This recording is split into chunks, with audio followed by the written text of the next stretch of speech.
wanna know what's really going on. Search for the answers and question it all. Turn your televisions off, cause you're being brainwashed. Brainwashed. Hey, what's going on, everybody? So I'm sitting here in front of my laptop and I decided to do some light reading, and I came across an article talking about something that I agree with, and it's within regime change, and of course it's talking about North Korea. Again, most of you guys that watch my videos know that we've talked quite a bit about the North Korean problem. Like I said, I wanted to bring this article up because it's talking about regime change, and not just in North Korea, even though it says that. Be careful what you wish for. We're going to go through this article and get, opinions. Well, not opinions. I'm going to give you guys my opinion as we break this down. What I know, what I think. Some of you guys agree with me. Some of you guys may not. Some of you guys may not even know what the heck I'm talking about, and that's okay. If this is something that catches your ears, the information's out there. You guys can do the research, and this is, again, like I said, it's talking about regime changing. Now we know regime changes don't always end up the way that we would like. A pleasing regime change would be to change the regime that would actually follow your laws, and you could benefit off of it. That's the dream regime. But more than none, that's a rare regime change. What's more happening with these regime changes is you might get resistance, even stronger enemies from before, pockets of resistance groups. If you guys noticed, all the regime changes that America's been involved in, it's being said, heavily by American people and people from around the world that the Ukraine crisis was actually created by the CIA, and the people of Ukraine overthrew its government and put in a man named Pashchenko. Well, Pashchenko is, they're saying that he's a CIA informant, and truth behold, just as of a couple days ago, it's being brought out that Ukraine is actually buying all of its coal from America now. Another thing that's been going on in the back books, Ukraine used to buy all their coal from Russia. So Russia's got its troops all over there. If you guys pay attention, any of the military movement that's been going on up in that region, the military's been building up for at least a year, heavily, around all the countries surrounding, border Russia and border Ukraine. Like, it's been setting up for a war zone right there. That's one idea of a regime change. Considered, the dream regime. You throw in someone that would actually benefit you in your country, then actually leaving them alone to be like, okay, well, you guys are Ukrainians, so guess what? Here you guys go. Live long and prosper. It doesn't work like that. Like I said, what I just brought out, Ukraine's actually buying its coal from us. That's I'll have to do a video for the people that doesn't believe me on that one. I'll do a video show you guys, that in fact they're buying 100% American coal now. And this happened back in Obama's administration.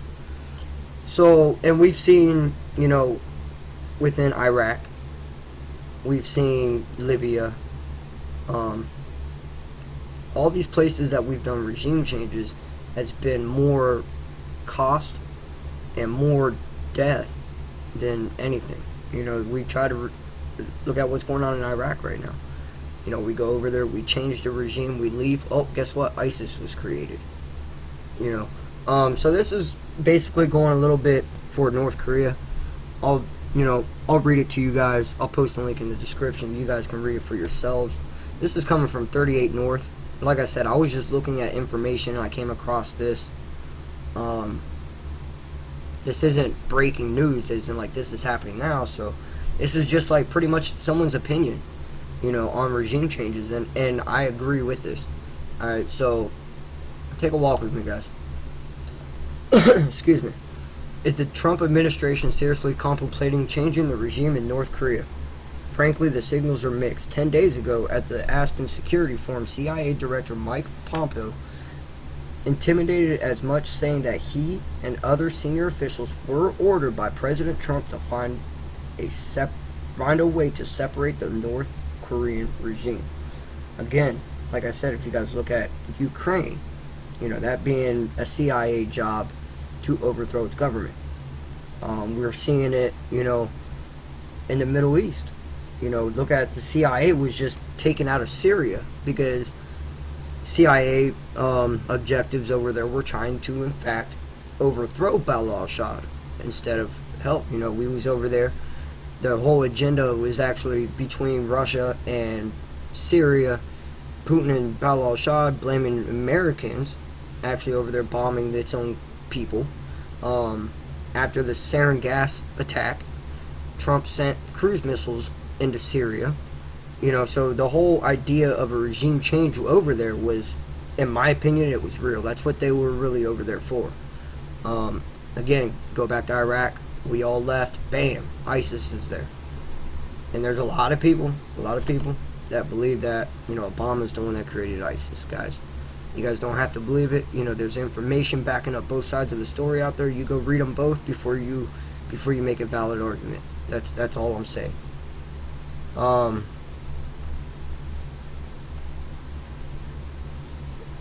indeed, only a few days ago, Vice President Mike Pence, if you guys remember this, said that all options are on the table in countering the North Korean threat. But only yesterday, Secretary of State Rex Tillerson declared, and I made a video of this earlier, "We do not seek a regime change. We do not seek a collapse of the regime. We do not seek an accelerated reunification of the peninsula.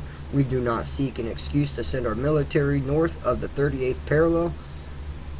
Perhaps this ambiguous and confusion reflects the healthy debate on North Korean policy within the administration. We hope so. So there's a lot of talks on both sides, regime change, strategic military effort. When they talk about strategic military effort, what they're talking about is, okay, so they know basically due to satellites and observing how the Koreans operate, they can tell certain places and certain activity that show in their satellites that actually, in fact, they are gearing up for something. I brought out that video about getting ready to test a missile due to satellite imagery of showing heightened activity certain places within the country from past experiences. That meant that they were, in fact, getting ready. And 3 days after that, sure enough, he fired off the latest ICBM. And the funny thing about that is, I don't know what happened to my computer. The funny thing about that is when Kim Jong-un fired that ICBM, it came from a base off the west coast of the country where they had no clue that thing ever existed. So they're seeing all this activity at known sites, but this last test came from a location that was unknown. They had no clue it was there. So, you take that into consideration, and why they're talking about a strategic strike, because they have to be sure when they go in there with everything that Kim Jong-un said, like he will, retaliate with nuclear war. South Korea and U.S. Military that's living in South Korea, Japan's at stake. All of our allies are at stake. American lives are at stake within South Korea. And with the threats that he could, in fact, make it to the homeland, the United States land, it makes it a really bad situation. So they have to make sure, when they're doing it strategically, they have to make sure they go in one shot and destroy every nuclear program building he has. And like I said, when this last missile test shot off from the west coast of the country, they had no idea that was there. So if they go in and do this strategic strike, hope that they get every single one, and Kim doesn't have a few of them hidden. Imagine, he said that he'll shoot people, like straight up. He will start dropping bombs on his own country if there's invaders on ground. So if he's getting airstrikes and bombs, but he has 7 or 8 hidden silos, he could easily hit North Korea or South Korea or Japan or Australia, or in fact me believing we have, we had the THAAD system in South Korea. Just last night, 2 nights ago, we tested the Minuteman missile, the ICBM that, we could easily deflect them. Or, even worse, the submarine. A lot of weird movement from the submarines in North Korea as of the last couple of days. So they've been keeping an eye on that, but there could be a sub somewhere out there that we don't know about. It could just pop up right up there by Alaska and hit Montana with ease. So these are just some things to think about. Okay, so anyways, sorry guys. Of course, North Korea is a dangerous regime. It starves, tortures, jails, and kills scores of innocent citizens. I've said this before. His whole regime will kill his own people, over crappy stuff. Like, you're not allowed to be a Christian. If you go over there and start believing God or, speaking religion, they can kill you. They can execute you right there on the spot. Yeah, it's just crazy. People starving over there. It looks like Kim doesn't look like he's starving at all. And again, I'm not trying to poke fun, but it is what it is. Look at the kid. But how is the rest of the nation starving? Tortures, jails, and kills. That's sickening. Its growing nuclear and ballistic missile capabilities threaten U.S. forces in the Asia-Pacific region and our allies, and soon they will be able to hit targets in the United States. Again, he already has the capabilities with the last ICBM missiles to make it to the United States.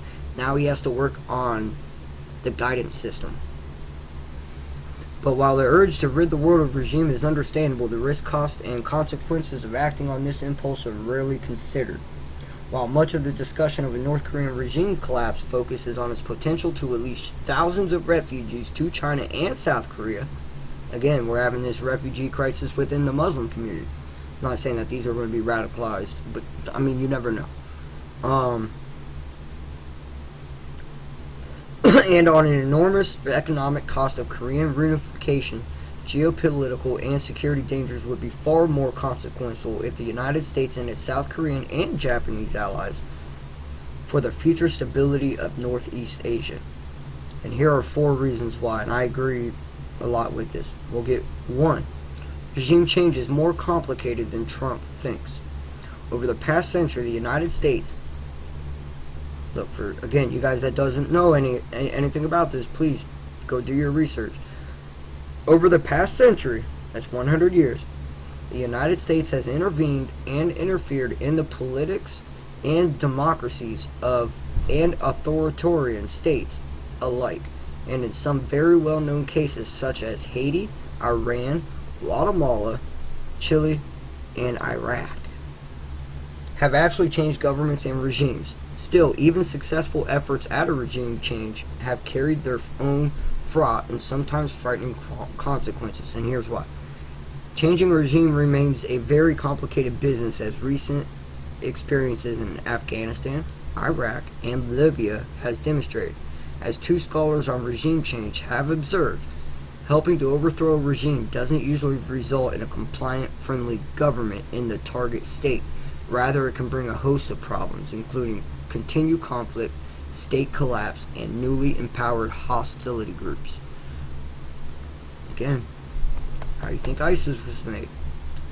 Everything, the whole military equipment, all that shit was left in Iraq.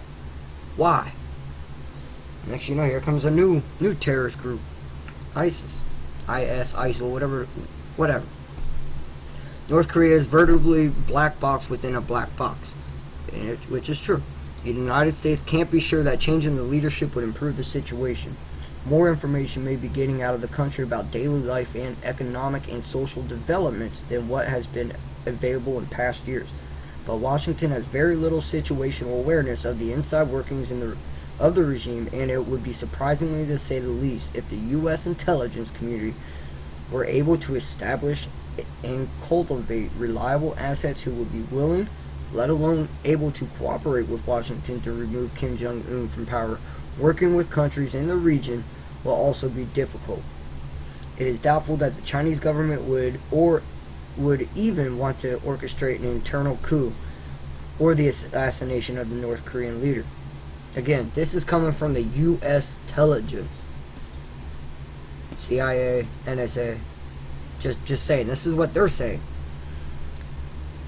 The same is true for South Korea, now headed by the leader who is deeply interested in engaging the North Korean regime. And again, if you guys know anything about President Moon, he's a liberal president over there. He wants to have a peace agreement, and we'll get through this. He wants to have a peace agreement with North Korea by 2020. That's his goal right now. And if any of you guys don't know peace talk, well, the Korean War, it never ended. It was just a ceasefire agreement.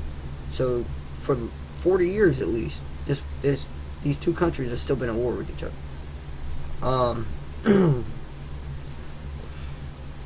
With little or no understanding of eternal power dynamics and personalities, any plan for a coup de main is unlikely to survive initial contact with the enemy.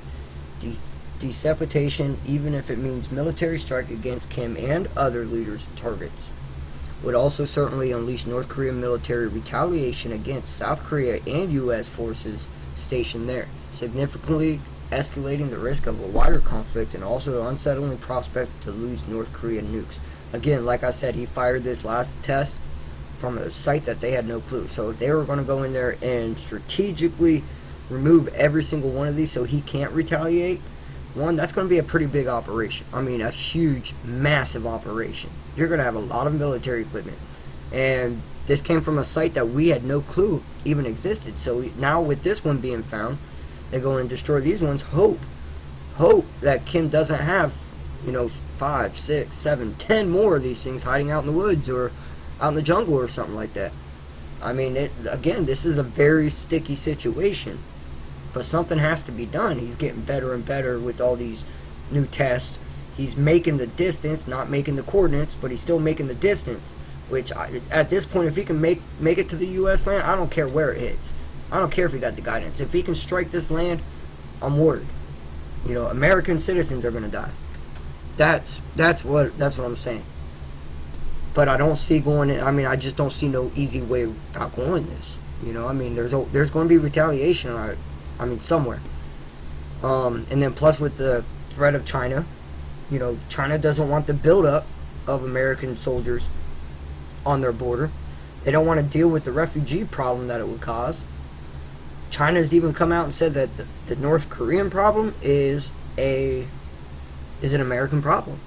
Basically China they didn't want nothing to do with it. They tried to make that clear for at least a year now, before Trump even came into office. When President from China came and met Trump, when he shot off the Cruise Hawk missiles here in Mar-a-Lago back in March, they kind of talked about this, and they agreed on a bunch of stuff.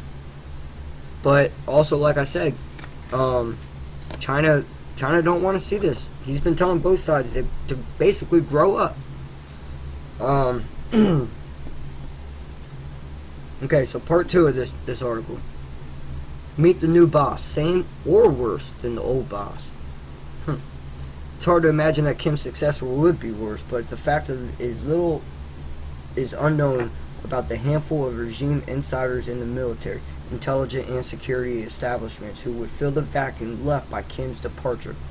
There is no reason to think that a replacement would be easier to work with.